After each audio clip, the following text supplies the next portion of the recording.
할렐루야. 여러분 참 반갑습니다. 위기를 돌파하는 신앙 그 세 번째 시간으로 위기 앞에 당당한 성도라는 제목으로 오늘 은혜의 말씀을 나누도록 하겠습니다. 누구나 다 인정할 수밖에 없는 이 위기 가운데 하나님을 찾고 하나님의 은혜를 구하고자 하는 여러분들에게 주님의 축복이 임하기를 간절히 소원합니다. 여러분 좌우를 살펴보시면 여러분들이 너무나 보고 싶어 했던 이 사랑하는 지체들이 있습니다. 그들 가운데 하나님의 평강을 구하며 샬롬으로 서로 인사 나누도록 하겠습니다. 샬롬, 샬롬. 우리가 쉽게 자주 사용하는 이 반갑다라는 인사 표현이 있습니다. 이 인사 표현의 뜻이 무엇인지 우리는 자세히 생각한 경험이 별로 많지 않을 겁니다. 그냥 의뢰 하는 인사거니 하겠지만 그 뜻을 보아하니 기대하고 기대하는 그 만남이 있어서 마음이 몹시 흐뭇함을 나타내는 것이 반갑다라는 인사의 의미입니다. 이 반갑다라는 이 인사의 의미가 오늘만큼 이렇게 완전히 일치하는 순간이 또 있을까라는 생각을 해보게 됩니다. 여러분의도 그렇지만 저희도 대면 예배 참 오랜만인 것 같습니다. 여러분 좀 긴장을 좀 푸시고자 제 동기 목사님의 일화 한 가지를 좀 소개하며 오늘 말씀을 시작하도록 하겠습니다.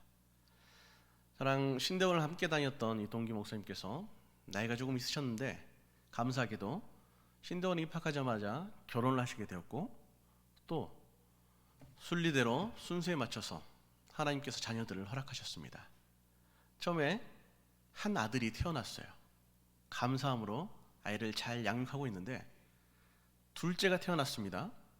그 둘째도 남자였어요. 처음에는 별 문제 없이 아름다운 가정을 잘 이루어가고 있었는데 이 둘째가 이제 뭔가 조금 자기의가 드러나기 시작하고 뭔가 표현하기 시작하고 움직이기 시작하자 가정의 평화가 점점 위협받기 시작했습니다. 이 남자아이 이 개구쟁이 둘이 이제 서로 다투기도 하고 또 서로 연합하여서 사건과 사고를 치기 시작하는데 걷잡을 수 없는 지경에 이르렀습니다. 도무지 해결하려고 노력하면 노력할수록 더 이 상태가 악화되는 거예요. 그래서 이 목사님께서 안 되겠다 싶어서 하나님 앞에 간절하게 기도를 하는데 하나님께서 지혜를 허락해 주셨습니다. 그래서 그 지혜를 통해 가훈을 갑자기 정하게 됐어요. 그 가훈이 뭐였냐면 그럴 수 있어. 그럴 수 있어라는 가훈을 하나님께서 주신 거예요. 그래서 그 가훈을 이제 집에다 떡하니 걸어놓고는 아이들이 사건과 사고 말도 안 되는 일을 행할 때마다 화내고 타이르고 그런 것이 아니라 그 가훈을 쓱 한번 보면서 참고 인내하였습니다. 그런데 희한한 것이 처음에는 자신의 의로, 자신의 능력으로 자신의 자녀들이기 때문에 능히 이 아이들을 컨트롤할 수 있을 것이라 생각해서 여러 가지 일련의 해결책을 통해서는 아이들이 변화되지 않고 오히려 스스로도 스트레스 가운데 상처를 받았는데 그렇게 그럴 수 있다라는 마음으로 인정하고 그 시간을 견뎌냈더니 자연스럽게 아이들이 훌륭하게 자라나고 본인도 마음의 짐이, 마음의 상처가 어느덧 달아나 버림을 경험했다고 합니다. 그러다 보니 그럴 수 있어 라는 가훈처럼 셋째 아들이 태어나게 이르렀습니다. 여러분 이처럼 다양한 모양으로 우리 가운데는 인생에 수많은 문제들이 찾아옵니다. 그리고 그 문제의 경중에 따라 어떤 것들은 금방 언제 그랬다는 듯이 해결되기도 하고 또 어떤 것들은 그 문제가 삶의 위기로 확대되기도 합니다. 어떤 문제를 마주하고 그것을 해결하기 위해 필요한 과정을 우리는 문제 해결이라고 말을 해요. 이 문제 해결의 과정을 보다 보면 먼저 문제가 무엇인지를 바르게 깨닫는 문제 인식의 과정이 필요합니다. 그리고 그 문제를 인식했으면 문제를 해결하기 위한 해결책들을 이제 수립을 합니다. 그리고 수립된 해결책들, 해결 방안 가운데 가장 마땅한 것을 선택하고 그것을 실행합니다. 그리고 나서는 그 방식이, 그 방법이 옳은 것인지 평가를 하면서 그것이 만약에 옳았다면 그 방식을 계속해서 사용하고, 또 어떤 상황 속에서 더 좋은 방안이 마련이 되면 그것을 행하는 그런 일련의 과정들이 반복되는 것을 우리는 문제 해결이라고 말을 합니다. 세상의 사람들이 마주하는 수많은 문제 가운데 이러한 방법을 가지고 세상을 살아가요. 그러면 완전하신 하나님, 좋으신 하나님, 우리가 언제나 선을 베푸시는 그 하나님의 도우심으로, 그 하나님의 돌보심으로 세상을 살아가는 우리 성도들의 삶은 어떠할까요를 한번 생각해 봅니다. 만일 하나님께서 돌보시는 성도들에게 아무런 문제가 일어나지 않는다면 우리에게 이 문제 해결이라는 것은 아무런 필요가 없을 것입니다. 그러나 너무나 안타깝게도 하나님이 돌보시는 우리에게도 날마다 문제 해결이 필요한 문제들이, 삶의 위기들이 우리 가운데 찾아옵니다. 그렇기 때문에 우리에게도 이 문제 해결이라는 동일한 방식이 필요합니다. 가장 첫 번째 단계는 다름 아닌 문제를 인식하는 것입니다. 그런데 세상의 사람들과는 다르게 우리 성도들은 삶의 표면적으로 드러나는 어떤 사건과 같은 이 현상이 아닌 더욱더 본질적인 문제 인식을 할 수 있어야 합니다. 우리가 알고 있는 구약의 위대한 선지자 중에 한 명인 이 이사야를 한번 생각해 봅니다. 그는 위대한 선지자였음에는 분명하지만 그가 처음부터 완전한 사람은 결코 아니었습니다. 그는 위기에 있는 본인과 또 민족을 위해 믿음으로 그가 할 수 있는 모든 것들을 행하며 열심으로 그 모든 위기를 극복하고자 노력하였습니다. 그러나 웬걸 그의 노력과는 노력에 아무런 결과 없이 그 민족은 여전히 위기 가운데 어느 것도 변하지 않고 그렇게 시간이 흐르고 있었습니다. 그 모든 과정 가운데 낙심하고 낭망한 이사야에게 하나님께서 찾아와 주시고 그를 부르십니다. 그 하나님을 마주하는 그 이사야가 이사야 6장 5절 말씀을 통해 이렇게 고백을 합니다. 그때 내가 말하되 화로다 나는 망하게 되었도다. 만군의 여호와이신 왕을 배웠음이로다 하였더라. 이 하나님의 광야 앞에 그는 죽을 수밖에 없는 자신을 토로합니다. 그런데 이러한 모습은 그 당시 이 하나님의 백성들 가운데 너무나 당연한 것이었습니다. 이 완전하신 하나님, 이 광야의 하나님을 이 죄와 허물로 가득한 사람이 도무지 맞이할 수 없어서 그 하나님을 마주하면 우리는 죽을 수밖에 없다라는 것이 그들의 생각이었습니다. 그런데 이 6장 5절 말씀에 들어있는 또 다른 말씀을 보다 보면 이사야가 단순하게 하나님의 광야 앞에 섰기 때문에 그가 죽게 된 것이 아니라 그의 연약한 모습이, 그의 죄가 무엇인지 그 스스로 고백하는 그 말씀이 기록되어 있습니다. 거기에는 나는 입술이 부정한 사람이요 나는 입술이 부정한 백성 중에 거주하면서 라고 그렇게 고백을 하는데, 이 고백을 통해 그는 그의 실존을, 그의 연약함을 고백합니다. 나름대로 노력을 하였지만 그 노력의 대가가 보이지 않고 희망이라고는 찾아볼 수 없는 그 위기와 고난에 믿음으로 열심이었던 이 이사야 본인마저도 세상의 사람들과 같이, 세상의 사람들이 말하는 것 같이 하나님의 부재에 대한 불만과 불평의 모습으로 하나님의 이름을 망령되이 일컬었음을 그는 고백합니다. 그러나 이사야는 분명 당시 세상의 사람들과 비교했을 때 비교조차 할 수 없을 정도로 훌륭한 사람이었습니다. 그럼에도 그는 결코 완전할 수 없었음을 우리는 바라보게 됩니다.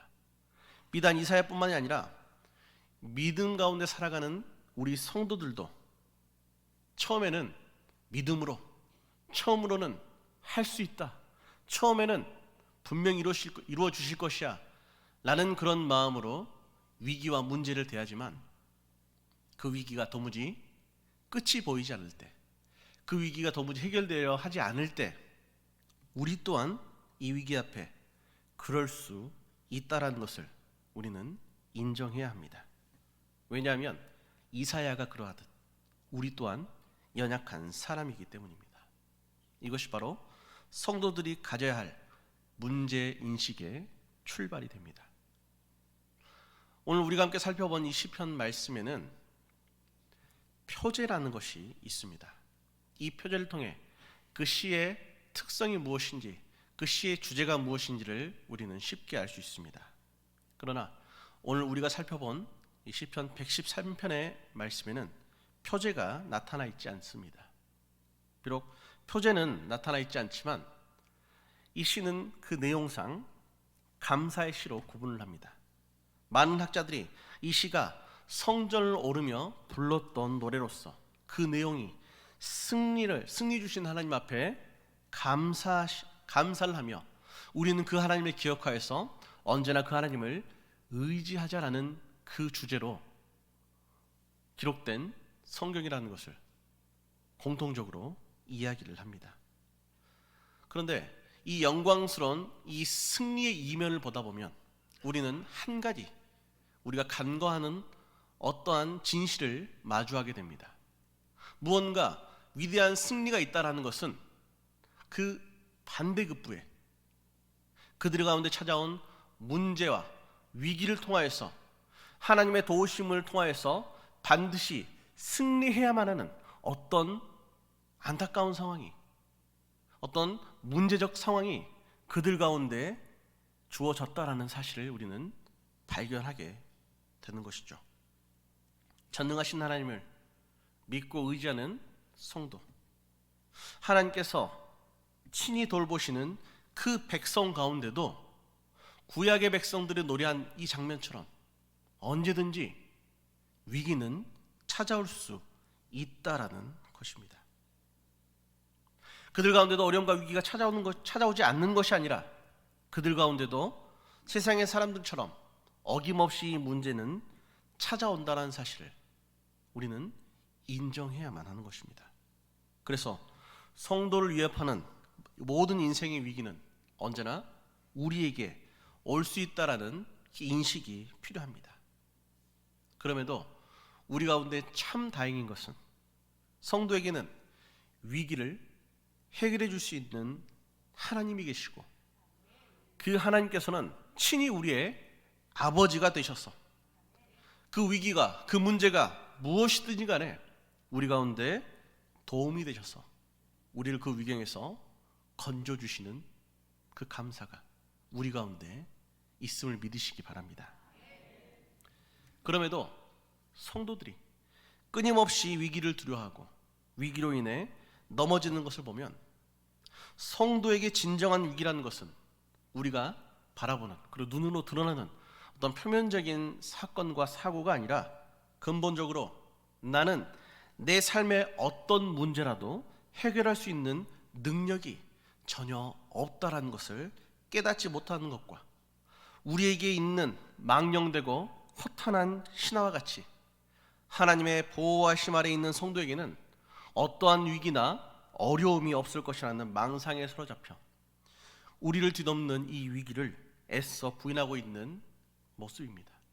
그로 인해 우리의 도움이 되신 하나님이 있음에도 불구하고 하나님을 찾지 않는 것, 그것이 우리의 문제인 것을 우리는 기억해야 합니다.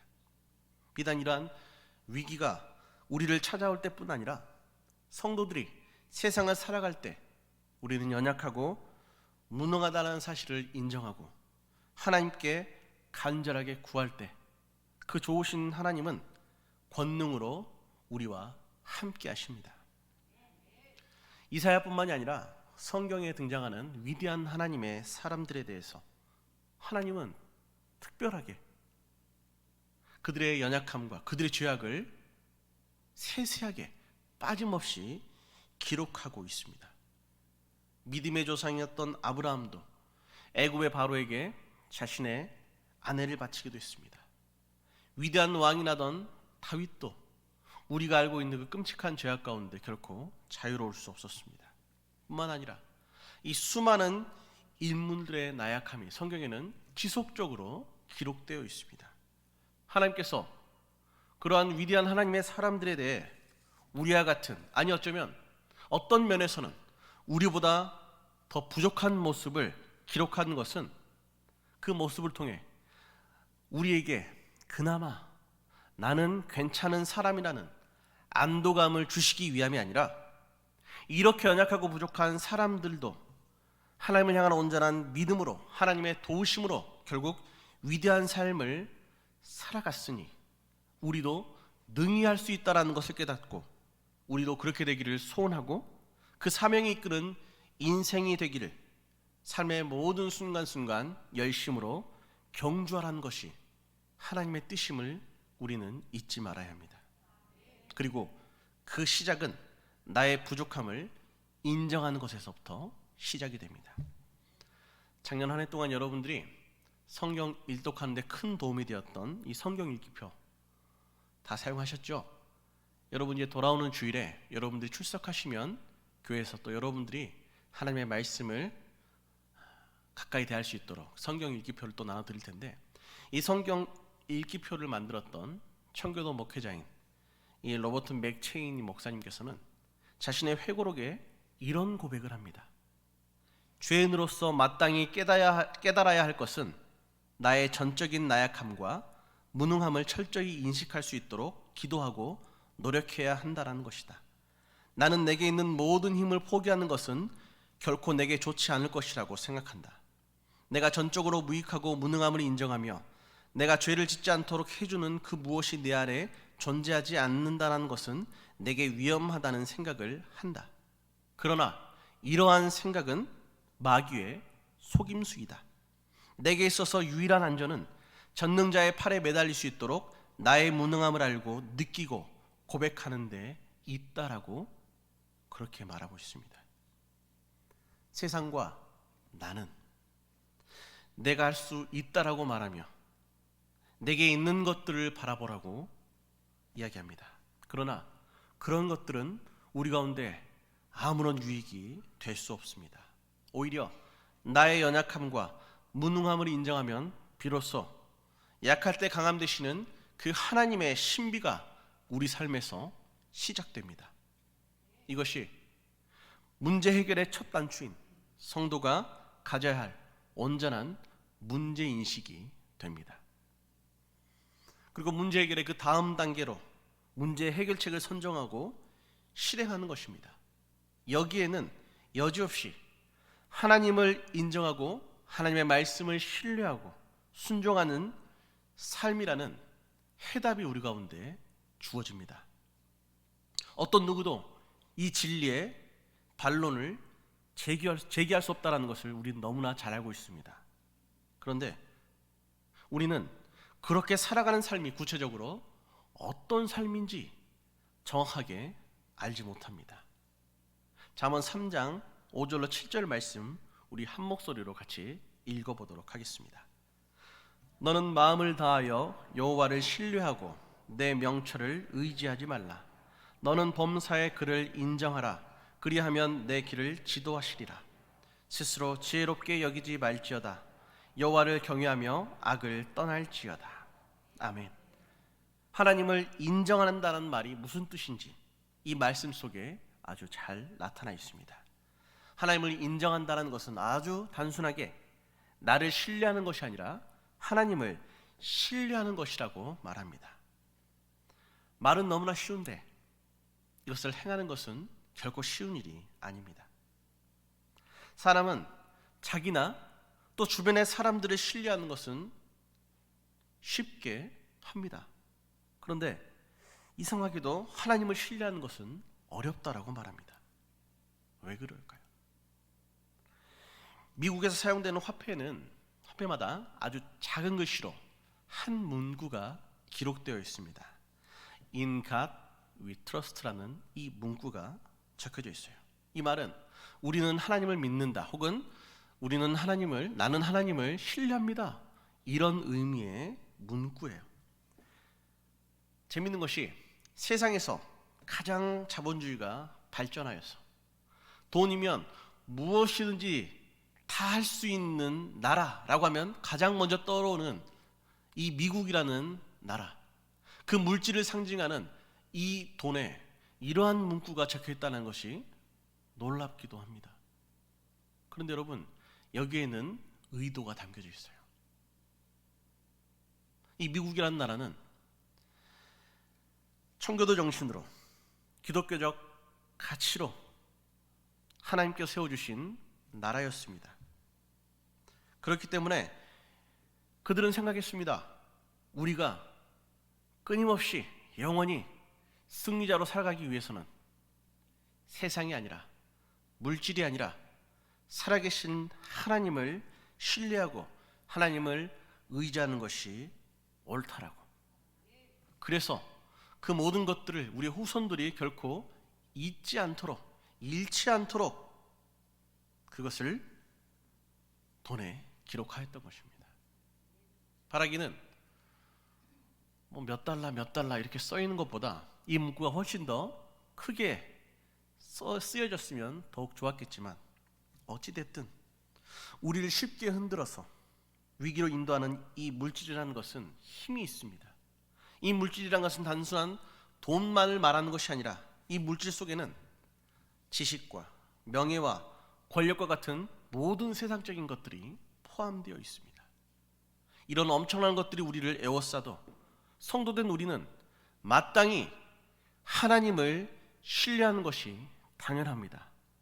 그러나 우리의 삶을 바라보면 우리는 하나님을 전적으로 신뢰하지 못하며 살아가고 있습니다.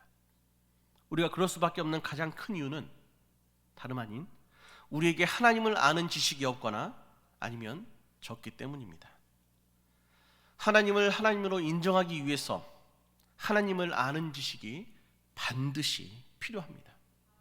그리고 하나님을 아는 지식을 위해서 우리에게는 당연히 이 성경의 말씀이 필요해요.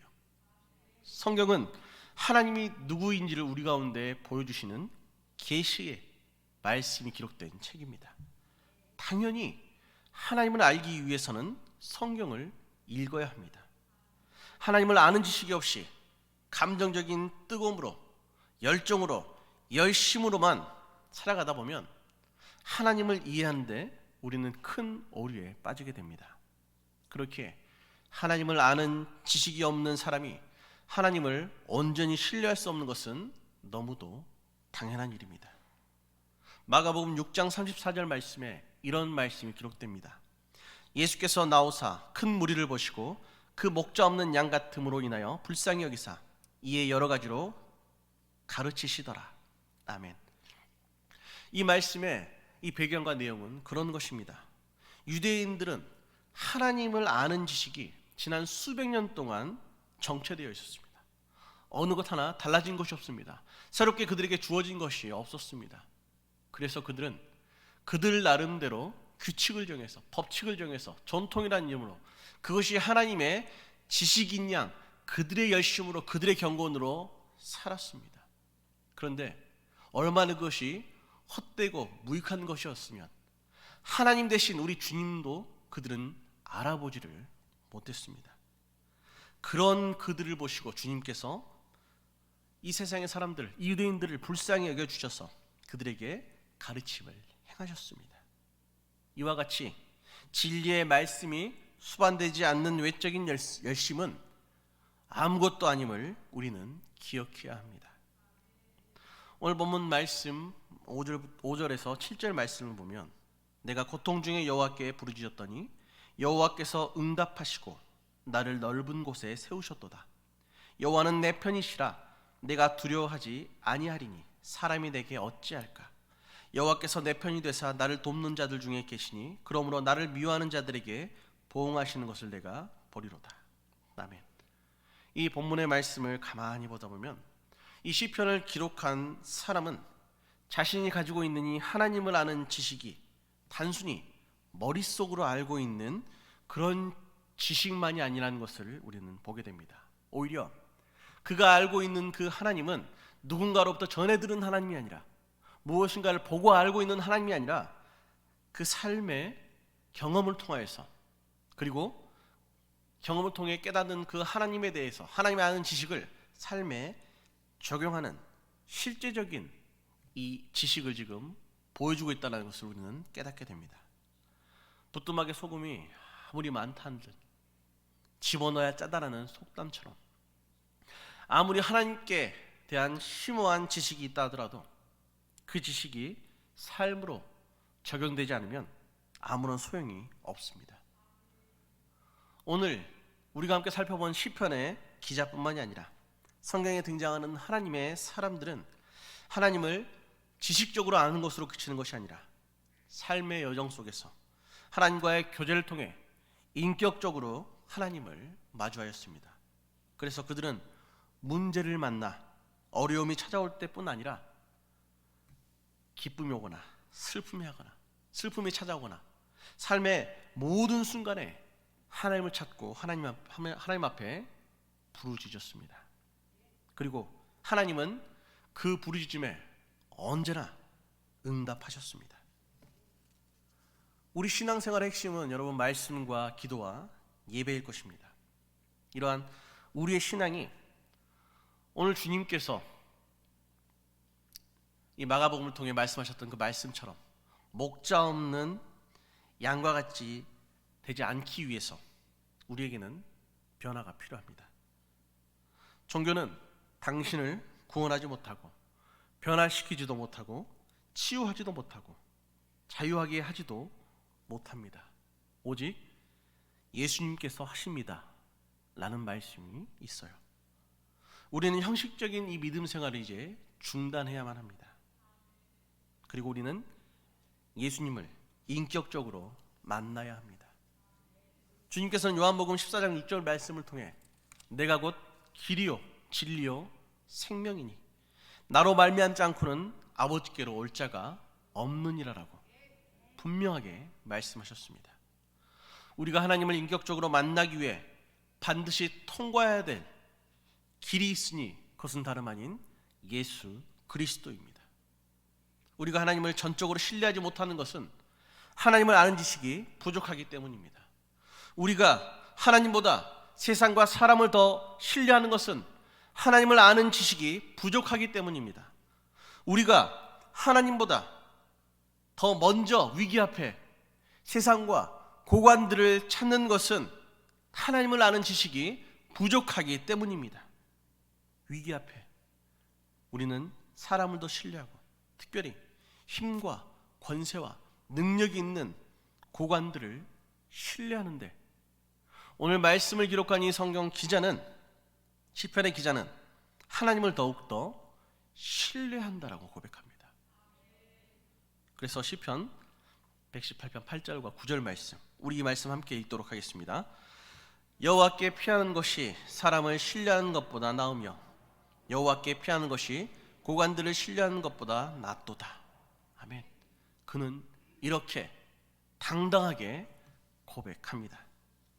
그러면 시편 기자와 위기 앞에 세상과 사람과 고관들을 찾는 우리의 차이는 도대체 무엇일까요? 시편 기자는 하나님이 누구인지를 분명히 알고 있었습니다. 그리고 그의 하나님을 아는 이 지식은 단순히 이론적이고 신학적인 지식이 아니라 실제적이고 체험적인 지식이었습니다. 그리고 이 지식은 삶에 적용되는 지식이었고 하나님을 인격적으로 아는 지식이었습니다. 그렇기에 그는 고백해요. 문 나라와 세상의 사람들이 애워쌀지라도 여호와의 이름을 의지하여 그들을 나는 끊을 수 있었고 그들이 적극적으로 나를 밀쳐 넘어뜨리려는 악한 시도에도 하나님의 도우심을 통해 나는 이겨낼 수 있었다라고 합니다.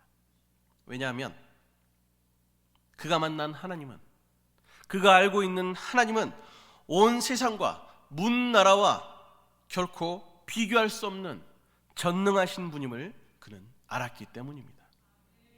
뿐만 아니라 그 전능하신 하나님께서 우리 아버지가 되시고 언제나 내 편이 되어 주셔서 승리를 주신다라는 것을 그는 알았습니다.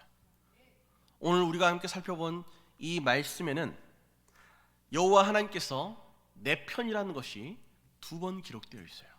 그런데 이 원어 성경에는 우리가 살펴본 이 본문 속에서만 여호와 하나님이 내 편이라는 사실이 4번이 등장하고 시편 118편 전체에는 6번이나 등장을 합니다.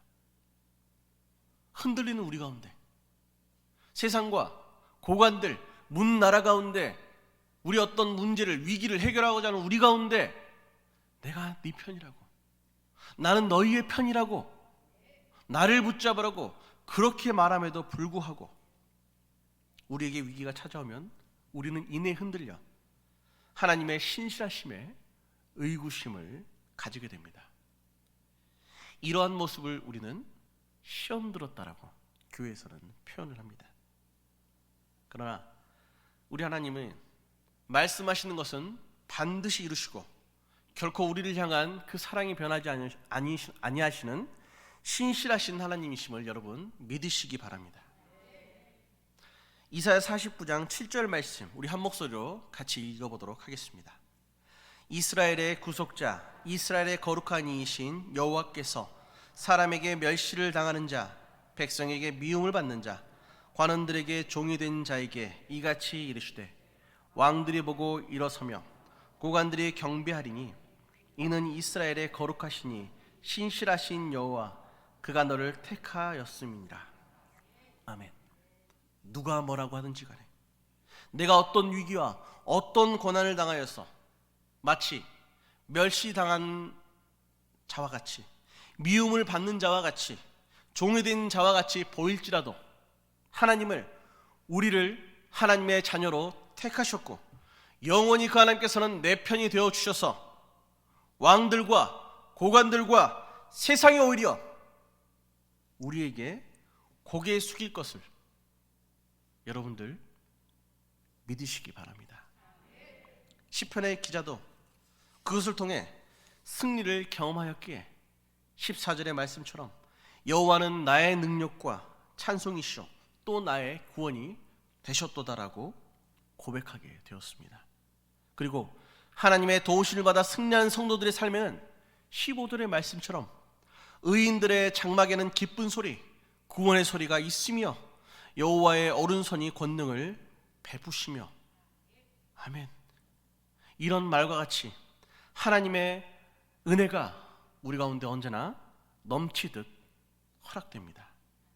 성도는 인생의 위기와 대적들을 통한 어떤 어려움에도 하나님을 통해 구원을 누리게 되어 있으며 그 구원을 받은 의인들의 장막, 곧 교회는, 성도는 고통과 낭망의 신임이 아닌 구원의 소리, 그 기쁨의 소리로 충만할 수 있습니다.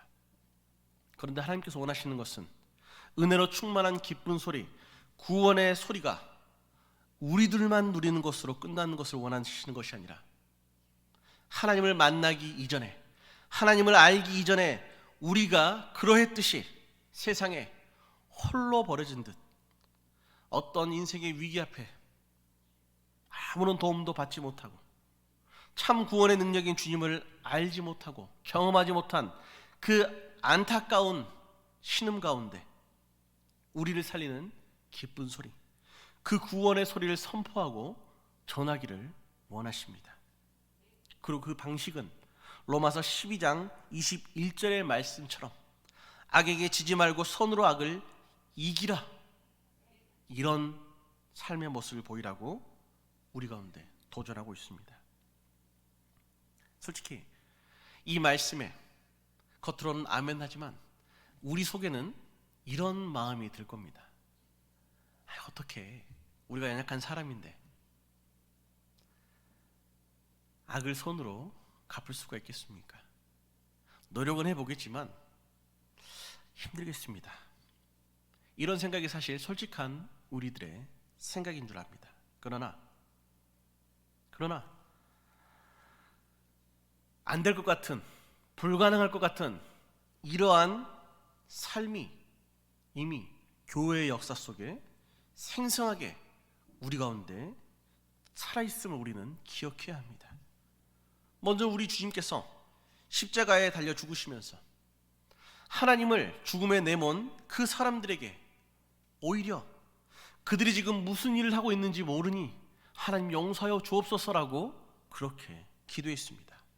그리고 주님의 이 모습을 본받은 초대교회 성도들은 그들을 죽이는 모든 대적들의 그 면전에 그들을 저주하는 것이 아니라 오히려 그들을 축복함으로, 악을 선으로 갚음으로 오히려 그들이 하나님을 두려워하며 그들이 자원하여 하나님을 찾게 만드는, 곧 악을 선으로 이기는 그 놀라운 역사를 분명하게 보여주었습니다.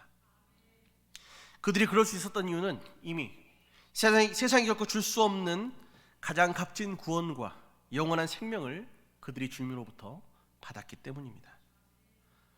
우리가 잘 알고 있는 이 팔복의 말씀에도 심령이 가난하고 애통하고 온유하고 의에 줄이고 목마르고 긍휼히 여기고 마음이 청결하고 화평하게 하고 의를 위해 박해를 받는 것이 어떠한 하나님께서 예비하신 축복을 받는, 그리고 그것을 받기 위해 선행되어야 될 조건을 의미한다라고 오해하는 경우가 있습니다. 그러나 그것은 하나님께서 주시는 그 구원과 천국과 그 기쁨, 축복을 누리기 위해 우리 가운데 주어지는 조건이 아니라 반대로 이미 그 천국과 땅의 기업과 하나님께서 주신 모든 축복을 우리가 이미 받았기에, 이미 우리 것이기에 우리는 기꺼이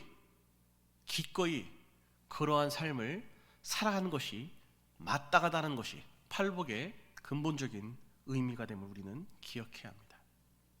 사랑하는 성도 여러분, 시편 1편에 등장하는 복 있는 사람의 삶의 모습은 마치 시냇가에 심겨진 나무처럼 철을 따라 열매를 맺으며 그 잎사귀가 마르지 아니함 같아 그가 하는 모든 일이 다 형통하게 되는 삶입니다.